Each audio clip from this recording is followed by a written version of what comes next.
महात्मा बुद्ध ने अपने बहुत से पिछले जन्म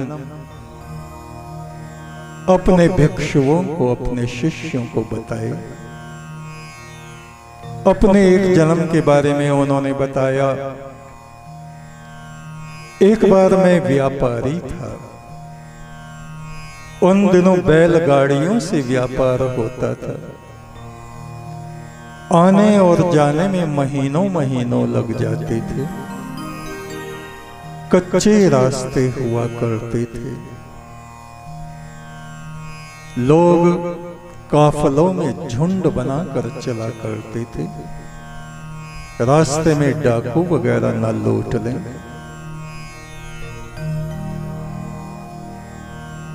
उन्होंने कहा, उस काफले का सरदार मैं खुद था। मेरे व्यापारी साथी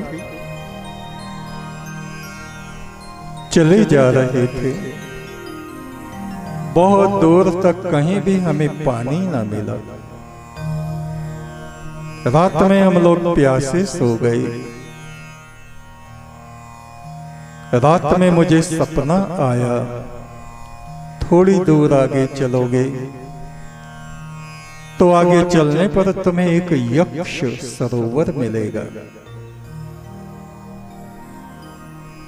वहां तुम पानी पीना और वहां पर सोना चांदी भी उस सरोवर के तली में डूबा हुआ है।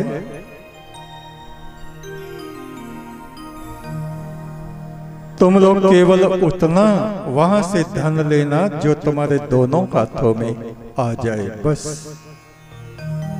उससे ज्यादा नहीं लेना, अन्यथा वहां का जो यक्ष है वो तुमको समाप्त कर देगा।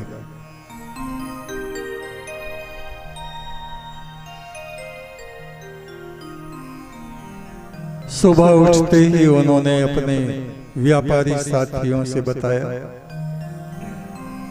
व्यापारी लोग स्वभाव से ही लोभी लालची होते हैं। सोचा बस काम बन गया, पानी भी पिएंगे और वहां से हमें सोना चांदी रतन हीरे खूब मिलेंगे। लेकिन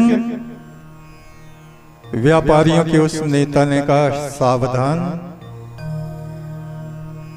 तुम्हारे दोनों हाथों में जितना धन रतन आ जाए बस उतना ही लेना। उससे ज्यादा लिया तो जल का देवता जो यक्ष है वो तुम्हारे ऊपर झपट्टा मार देगा और तुम्हारे प्राण बच नहीं पाएंगे। ये भी चेतावनी मुझे दी गई है। और ऐसा इसलिए स्वप्न में उस यक्ष ने कहा है क्योंकि वो हम पर प्रसन्न हो गया है। वो यक्ष हमें आत्मा से, हृदय से निर्मल समझता है, बात का पक्का समझता है और सोचता है हम पवित्र आत्मा वाले हैं। ऐसा प्रसन्न हो कि उसने उपहार में हमें इतना इतना धन रतन उपहार में दिया है। थोड़ी दूर आगे वो लोग गए तो वास्तव में वहां एक बड़ा सा सरोवर था।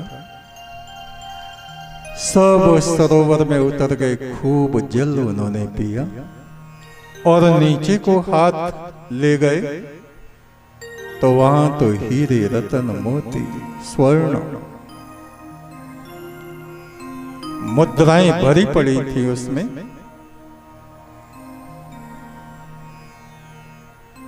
व्यापारियों के उस नेता ने फिर कहा, सावधान,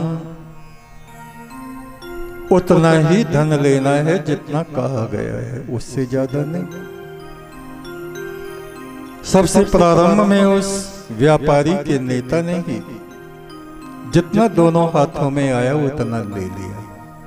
वो बाहर निकल गए और वे उनका लालच बढ़ता गया, बढ़ता गया, बढ़ता गया। वे अपने वस्त्रों में ऐसे ऐसे करके स्वर्ण रतन को भरते चले गए और एक एक करके नीचे दलदल में धंसते चले गए। वे पाताल लोक में पहुंच गए। एक दूसरे को देख रहे हैं कि डूब रहे हैं, पर लालच, उस लालच ने उनको उस पानी से बाहर नहीं निकलने दिया। वो अकेला ही बाहर आया और अफसोस करने लगा। बोला, इंसानों की जात पर लानत है, इंसानों की इस कौम पर लानत है। देवता हमारी मदद करते हैं मगर हम मनुष्य इस लायक नहीं। हमारा लालच, हमारा लोभ, हमारे वादे, हमारे अनुबंध, हम अपनी बात पर कायम नहीं रहते। इसीलिए हर जन्म में हमारी दुर्गति होती है।